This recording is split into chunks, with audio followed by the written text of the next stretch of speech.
Hindi ako magdadalawang isip na iputok kay Chloe ang baril na to kung hindi mo papakawalan si Amira. Matigas ang tonong sabi niya sa matanda at hindi siya nagbibiro.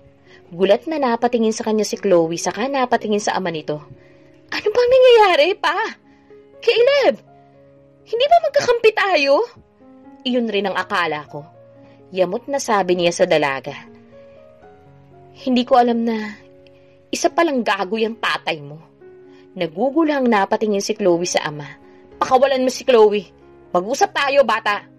Nakikiusap na sabi ng ninong Samuel niya. Ngunit mas lalo niyang hinigpitan ng pagkakahawa kay Chloe. Alam niyang traidor ang ninong Samuel niya. Kung kaya't ni gahibla, ay hinding-hindi niya ito pagkakatiwalaang muli. Oo, papakawalan ko si Amira. Pero pwede bang bitawan mo muna si Chloe? Pakawalan mo muna si Amira. Kung gusto mong makita pang buhay ang kaisa-isa mong anak. Aniya rito. Oo, pakakawalan ko si Amira. Pero pwede bang bitawan mo muna si Chloe? Sigaw ng matanda sa kanya. May pait sa mga labing napangisi siya. Sinong niloloko mo? Kilala kita, Ninong. Sa palagay mo, maniniwala pa ako sa'yo pagkatapos ng lahat ng natuklasan ko.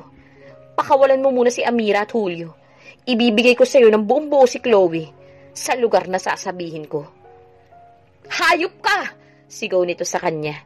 Akmang lalapit ito sa kanya ngunit mabilis niyang naikasa ang baril. Napahiyaw sa sobrang takot si Chloe. Please, Papa! Sundin mo na lang ang sinasabi ni Caleb. Umiiyak na sabi nito sa ama, saka lumingon sa kanya. Talaga bang kaya mo kong patayin ang dahil lang sa babaeng yun? Caleb, ako ang kasama mo noong mga panahong halos gumuho ang mundo mo. Tapos magagawa mo kong patayin para lang sa kanya? Oo, kayang-kaya kong pasabugin ang utak mo nang walang pagsisisi. Galit na bulyaw niya rito. Iyak nang iyak si Chloe. Itinaas ng ninong Samuel niya mga kamay. Pakawalan mo na si Chloe. Ibibigay ko sa'yo si Amira. Pakawalan mo muna si Amira at Julio. Saka tayo muling mag-usap. At oras na malaman kung sinaktan mo sila, alam mo na ang kasunod na mangyayari kay Chloe. Pagkasabi nun, mabilis na niyang hinila palabas ng warehouse si Chloe. Akmang susugurin siya ng mga tauhan ni Samuel. Ngunit mabilis siyang nagpaputok pa itaas. Saka muling itinutok ang baril sa sentido ni Chloe. Kinaladkad niya si Chloe pasakay ng kanyang kulay asul na kotse na nakaparada sa labas. Saka niradyohan ng mga loyal niyang mga tauhan para ipaalam ang nangyayari sa pagitan nila ng kanyang ninong Samuel. Alerto na mga ito. Talagang hindi ka magdadalawang isip na iputok sa akin yan. Halos paanas na lang nasabi sa kanya ni Chloe. Waring hindi pa rin ito makapaniwala habang nakikita ang galit sa mukha niya. Ano bang meron ng babaeng yun? Na di ko kayang ibigay sa'yo, ha, Caleb? Bakit nakalimutan mo na yatang lahat? Na ang babaeng yun ang dahilan. Gusto mong malaman kung sino ang totoong salarin ng pagkamatay ng mga magulang ko? At ni Ate Laika, ha? Sigaw niya rito. Walang iba kundi ang magaling mong ama. Bulyaw niya rito. Hindi. Hindi totoo yan. Umiiyak na sabi ni Chloe. Halang ang kaluluwa ng ama mo. Demonyo siya. Kaya di na ako nagtataka kung pare-pareho kayo ng ugali ng demonyo mong ama. Hindi na nakapagpigil pang sabi niya. Gulat na gulat si Chloe sa mga binitawan niyang salita. Sa kauna-unahang pagkakataon, lumabas rin ang lahat sa bibig niya. Yung matagal na niyang gustong sabihin kay Chloe. Sino sa palagay mong makakatagal sa ugali mo? Feeling mo maganda ka? Tumawa siya ng pagak. Pangit ka na nga. Napakasama pa ng ugali mo. Ikaw siguro ang karma sa lahat ng kasama ng hayop mong amay. Iyak nang iyak si Chloe habang naririnig ang mga masasakit na salitang binibitawan niya. Sa kauna-unahang pagkakataon ay nasabi rin niya rito kung gaano ito kapangit sa paningin niya. Nagtataka ka pa kung bakit hindi kita magustuhan kahit na halos ibigay mo na yung sarili mo sa akin?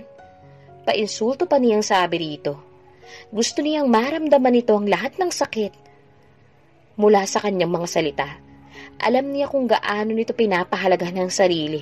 Kaya gusto niyang marinig mismo sa bibig niya kung gaano ito kapangit.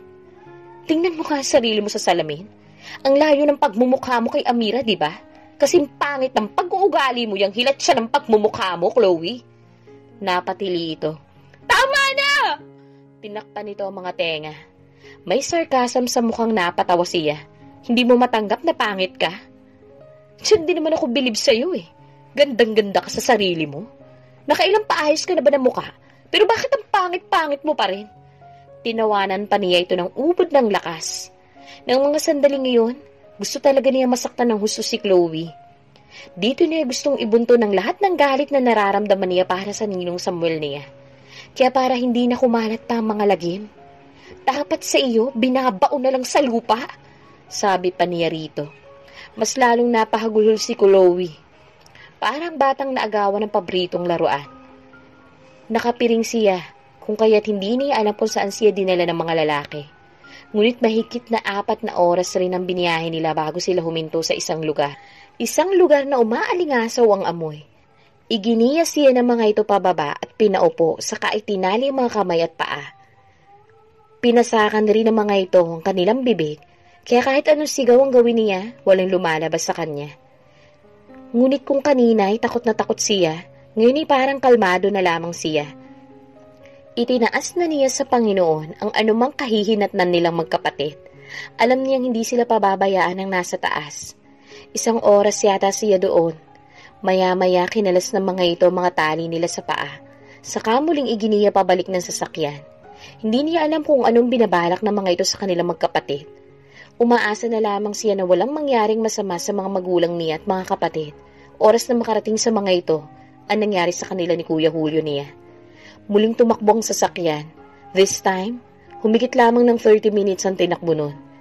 Saka huminto at muli silang pinalapag. Pakawalan mo na ang anak ko! Pinapangako kung walang mangyayaring masama kina Amira. Anang ninong Samuel niya, nang tawagan siya sa telepono. Darating sina Amira sa lugar na pinag-usapan natin. Paniniyak pa nito sa kanya. Ngunit hindi siya pwedeng basta-basta na lamang maniwala kung kaya't pinaalerto niya ang kanyang mga tauhan. Hiningan rin niya ng tulong si Karina upang maiayos sa mga papeles ng buong pamilya ni na Amira patungo sa ibang bansa. Kanina'y tinawagan na rin niya ang daddy ni Amira at sinabi dito na aasikasuhin na niya ang paglayo ng mga ito habang inaayos niya ang gulo sa pagitan nila ng ninong Samuel niya. Nauunawaan naman ng matanda ang panganib na nakaabang sa buong pamilya nito. Kung mananatili ang mga ito sa Pilipinas, kung kaya't napapayag rin siya ng mga ito sa mga plano. Binigyan rin niya ang mga ito ng assurance na walang mangyayaring masama kina Amira. Gagawin niya ang lahat ng makakaya niya upang maisalba ang magkapatid sa kamay ng demonyo niyang Nino.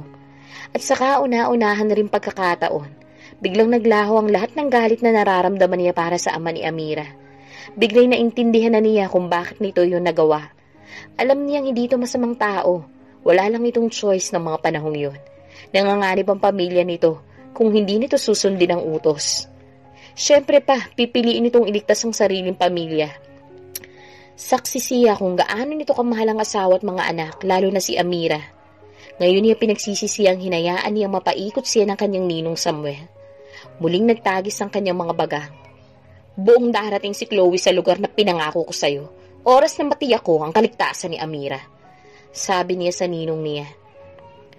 Pagkatapos makipag-usap sa kanyang ninong Samuel, sinilip niya ang helicopter na kanina pa nakaabang para magdala sa isang safe na lugar kina Amira at Julio.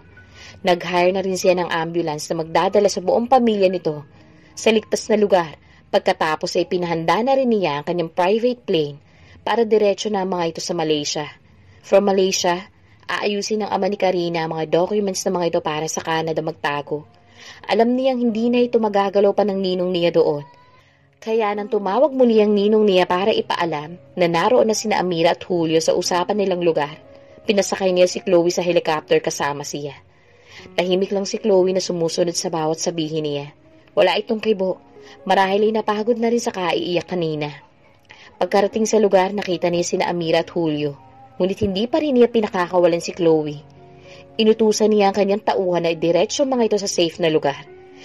Tiniyak niyang iyon ang pinakamagaling at pinakapanagkakatiwalaan na tauhang kasama ni Amira at Julio. Maya-maya'y lumabas ang ninong niya. Nasa iyo na si Amira. Pakawalan mo ang anak ko. Pakiusap ng ninong niya sa kanya. Napangisi siya. Kilala kita, Nino. Di na ako basta-basta maniniwala sa'yo, sabi niya rito. Talaga bang wala ka ng tiwala sa akin, bata? Kung may isang bagay man ako natutunan sa inyo ngayon, iyon ay ang maging tuso. Sabi nitong muling itinutok ang baril kay Chloe. Hindi alam ni Amira kung bakit parang may mga kabayong nag-uunahang magsipulasan sa kanya nang i-anunsyo ng piloto na nakalapag na ang eroplanong sinasakyan niya sa Manila Airport. Ewan ba niya kung bakit binabalot ng takot ang puso niya? 5 years pagkatapos na nangyaring kidnapping sa kanila, ngayon lang sila muling tatapak ng Pilipinas. Naramdaman niya ang mahigpit na pagpisil ni Tom sa isang kamay niya. Alam niyang ramdam nito ang gumugulo sa isipan niya ng mga sandaling iyon. Gusto nitong iparamdam sa kanya na nandito lang ito para sa kanya. May pait sa mga labing umiti siya sa lalaki. "He'll be fine," mahinang sabi nito sa kanya. Tumango lamang siya saka kinuha mula rito ang kanyang handbag. Kung siya lamang ang masusunod, ayaw na sana niyang bumalik ng Pilipinas. Lalo pat, nahiyang na ang buong pamilya niya roon. Sa katunayan, hindi na nga sumama sa kanyang pauwi ng Pilipinas ang magulang niya at mga kapatid. Total naman daw, alam na ng mga itong safe siya dahil kasama naman niya si Tom. Nang mapadpad sila sa Canada, si Tom ang tumulong sa kanila at nag-asikaso. Siguro hindi magiging madali ang lahat para sa kanila kung hindi dahil sa tulong ni Tom. Pagkatapos ng mga nangyari, wala na siyang naging balita pa kay Caleb. Basta ang alam lang niya, itong tumulong sa kanilang makatakas patungo Malaysia. And from Malaysia, ay ang ama naman ni Karina ang nag-asikaso ng papeles nila papuntang Canada. Ilang taon rin yata ay yung halos araw-araw siya naghihintay ng tawag nito. Umaasang makikibalita man lang ito kung ano nang lagay nila. Pero ni wala siyang narinig mula kay Caleb. Nang lumaon ay nagpasya na lamang siyang kalimutan na ito. Kahit na mahirap, mabuti na lamang nandoon si Tom. At kahit na kailan, hindi siya iniwan. Ilang beses na niya itong binasted. Ngunit napakasigasig pa rin ito sa panliligaw sa kanya. Kaya pagkatapos ng 4 na taon itong panliligaw, nung 1 taon sinagot na rin niya ito. Then he proposed after a month. Pero tinanggihan niya. Sa pangatlong pagpropose nito, napa-oo na rin siya. Hindi naman niya akalaing mapipilitan silang umuwi ng Pilipinas ng dahil doon para asikasuhin ang annulment papers nila ni Caleb. "Mommy!" Dinig niyang tawag ng 5-year-old niyang anak na si Gertrude. Nagpupumiglas ito sa kamay ng yaya nito saka itinasa mga braso para magpakarga sa kanya. Ngunit bago pa niya ito mabuhat, kinarga na ito nito. "I told you, Mommy can't carry you anymore." Nakangising sabi dito nito, saka ginulo ang buhok nito. Humaba ang nguso dito ng bata. Naiiling na lamang siya habang pinapanood ang dalawa. Nagpapasalamat siya na ito na ang tumatayong parang daddy dito. Hindi niya alam kung ano magiging reaksyon ni Caleb kapag nalaman nito nagkaroon sila ng anak. Kung siya lamang masusunod, wala na siyang balak pang ipaalam dito tungkol sa bata. Ngunit naisip niyang baka kapag nasa wastong isip na ang bata, sisihin siya nito dahil sa pinagkaitan niya ito na makilala ang tunay nitong ama. But what if hindi naman ito kilalanin ni Caleb? Hindi ba mas lalo lamang niyang masasaktan ng damdamin ng kanyang anak? Hanggang ngayon, hindi pa niya alam kung anong gagawin tungkol doon. Bahala na, malamang hindi rin naman niya maitago kay Caleb ang tungkol sa bata. She will just cross the bridge when she get there. Napatitig siya sa kanyang anak. Ang mata, ang hugis ng muka, ang ilong, ang buhok, pati na rin ang kulay nito. Nakuhang lahat kay Caleb. Iyong ngiti nga lamang nito ang nakuha nito sa kanya at yung dimples niya. Kaya nga siguro mas hirap siyang makalimutan ng lalaki. Dahil sa tuwing tinitignan niya ang kanilang anak, ipinapaalala nito ang lahat ng mga sandaling pinagsaluhan nila. Napalunok siya. Ikakasal na siya kay Tom. Tapos, si Caleb pa rin ang nasa isip niya. Pilit niyang iwinaksi ang mga alaala ng dating asawa. Napakabait ni Tom, hindi lamang sa kanya, kundi sa buong pamilya niya. Gustong-gusto rin ito ng mga magulang niya para sa kanya. Kaya't ayaw niya maging unfair siya rito.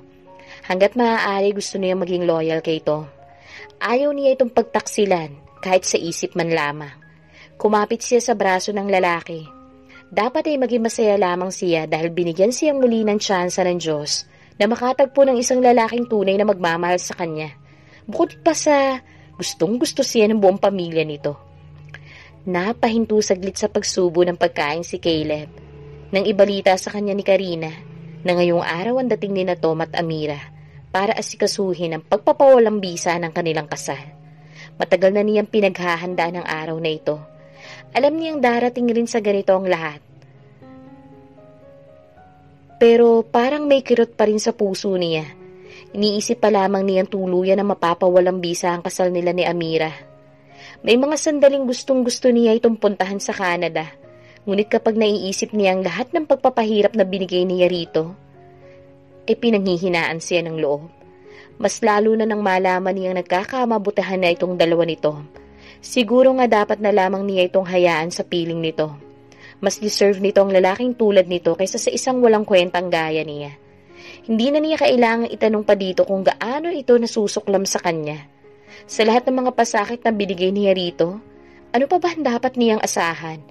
Deserve naman niya kung kasuklaman man siya nito ngayon. But damn it, hindi maipagkakaila. Ang isang bahagi ng puso niya ay nananabik na muli itong makita. Caleb, naramdaman niya ang paggagap ng isang kamay ni Karina sa kanyang kamay. Nang bumaling siya rito, nakita niya ang pag-aalala sa mukha nito. Hindi naman siya kailanman naglihim dito. Lahat ng nararamdaman niya sinasabi niya rito. Nagbugas siya ng hangin sa kaumayos ng upo at muling itinuloy ang pagkain. 5 years. Sa nakalipas na 5 taon, kailanman na hindi naman niya nagawang kalimutan si Amira. In fact, may mga gabing nangungulila siya sa mga yakap nito. Inakbayan siya ni Tom habang papasok sila sa loob ng restaurant kung saan sila magtatagpo ni na Caleb para pumirma sa annulment paper na ihahain niya. Hindi niya alam kung bakit parang pinipiga ang puso niya habang iniisip ang gagawing paghahain ng annulment sa lalaki. Matagal na silang hiwalay, pero parang ang sakit-sakit pa rin para sa kanya na isipin na tuluyan na mapapawalang bisa ang kanilang kasal. May bahagi sa puso niya tila hindi sumasang-ayon. Huminga siya ng malalim. Pilit na pinakakalma ang sarili. Alam ni Tom na natitense siya kaya panay ang pisil nito sa balikat niya. Pagpasok nila sa loob ng restaurant, nakita kaagad siya ni Caleb. Nang magsalubong ang kanilang mga paningin, pakiramdam niya bahagyang huminto ang pag-iikot ng mundo niya. Hindi pa rin nagbabago ang epekto nito sa kanya. Para tuloy gusto na niyang pagsisihan na umuwi pa siya ng Pilipinas dahil pakiramdam niya, muling nabuhay ang nararamdaman niya para dito. Gusto niyang murahin ang kanyang sarili. Sa kabila ng lahat ng sakit na binigay nito sa kanya, nandito pa rin ang pagtatanging nararamdaman niya para kay Caleb. Hibak na ba talaga siya? Heto si Tom at ramdam niya ang sinserong pagmamahal nito sa kanya. Tapos hindi niya magawang ibigay ang 100% at buong puso niya rito. Bakit mas malaking bahagi pa rin noon ang umaasam na sana mapaibig niyang muli si Caleb? Ilang beses siyang huminga ng malalim para pakalmahin ang damdamin. Poker face. Pinraktis na niya yon kagabi pa.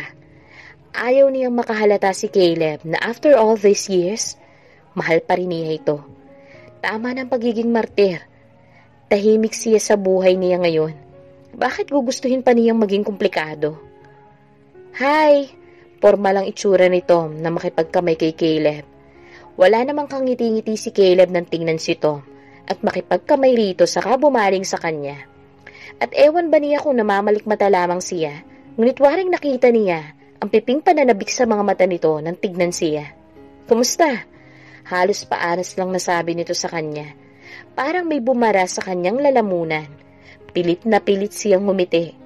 I'm fine, thank you. Aniya saka naupo na. Pero para siyang sinisilaban sa mga titig nito na waring nanunuot hanggat sakali liitang himaymay ng kanyang katawan. Nagiinit tuloy ang kanyang pisngi. Ang akala niya handa na siyang harapin nito. Ang akala niya tuluyan na niyang naibaon sa limot ang lahat. Heto na naman siya. Nabubuhay na naman ang lahat nitong mga alaala. Ngunit bago pa maglakbay ang diwa niya sa kung saan-saan, biglang dumating si Karina. Nawari na kagagaling lamang sa restroom dahil sa loob ito ng restaurant ang galing.